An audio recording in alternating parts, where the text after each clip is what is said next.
Hey, what is up? My name is 𝙁𝙆𝙆𝙆𝙆𝙆𝙆𝙆𝙆. Today we're looking at getting correct exposure from your C200.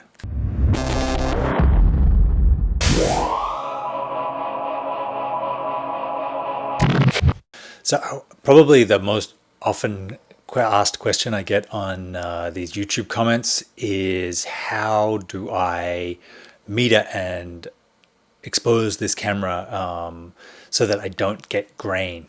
A lot of people are getting grain in the darks of the C200 image, and there is a very easy way around that. So to properly expose the camera, I'm going to cut between the feed from the camera itself and the feed from this my Blackmagic monitor over here. And as you can see, I've got the displays on, which are being recorded, which you wouldn't really want to do if you want to use this footage.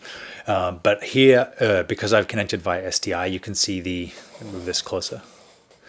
I can see the waveform monitor, and I've got it set to spot. So this little orange square in the middle, that's going to show up as orange on my waveform monitor here in the corner. I'm going to take my 18% gray card, move it where that spot is, and you can see how the orange line of the middle gray, is right below the 50% mark.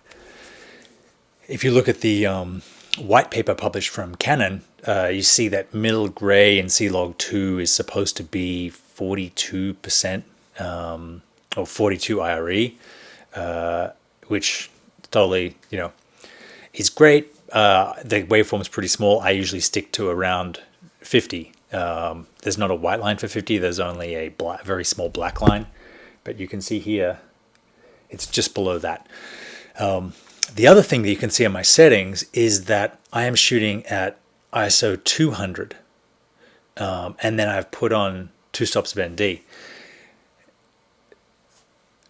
What a lot of people do is shoot at ISO 800, which is the base sensitivity of the camera, because supposedly that has the most latitude. It has the whole 15 stops of C-Log2.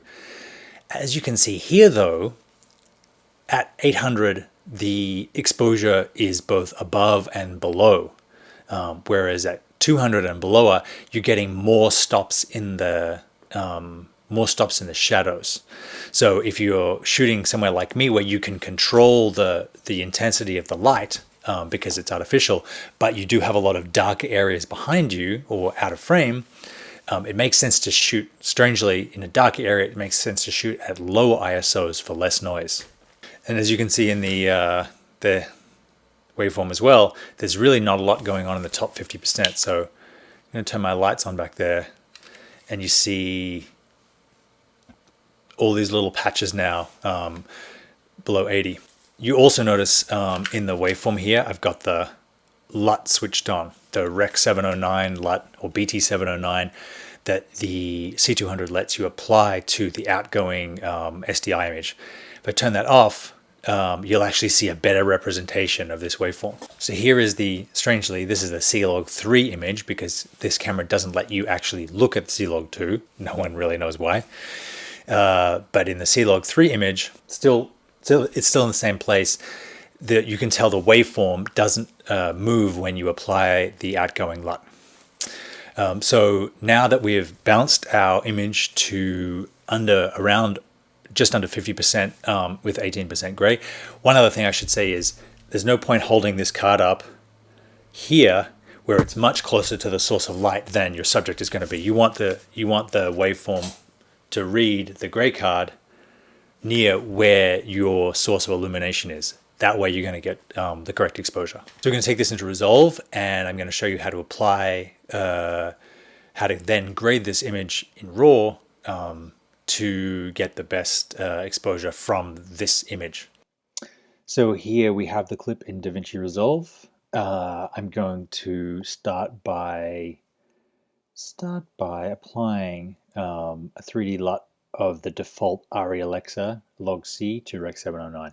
And you can tell already by flicking that on and off, we're somewhat of the way there. I'm going to go into my primary wheels and pull my blacks down here until they're touching 0. Then I'm going to go over to my shadows and lift them till I'm getting my peaks here, you know, around 80% of the skin tones, the kind of rimline on my hair. Then I'm going to, actually I won't do color boost, I'll do saturation up to 60. Then I can go through and find the 18% gray card, wherever that is, there's one here. Hit my eyedropper and click on the 18% gray card, and you can see it's given me a temperature increase of 27.1 and a tint of 2.88. So pretty minor. But if your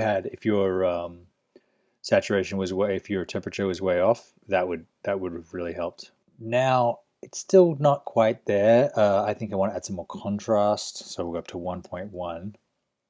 Sorry, 1.1 on the contrast, and then just kind of play with the pivot to get where we want here. That's looking pretty good. Last thing I want to do is, because I'm outputting for 16:9, I'm going to zoom in, get rid of those black bars, get it out of letterbox, and that looks pretty cool. If I wanted to be lazy, I can just go in and select the Crimson Engine Apollo LUT, maybe turn the highlights down. I might even warm up some more. Then I've got a much more cinematic image than I might have had before. One's a lot more accurate to the colors of the image, one's a lot more interpretive, let's say. But essentially that's how you get, that's an easy way to get a image, and hope that helps. I will see you next time.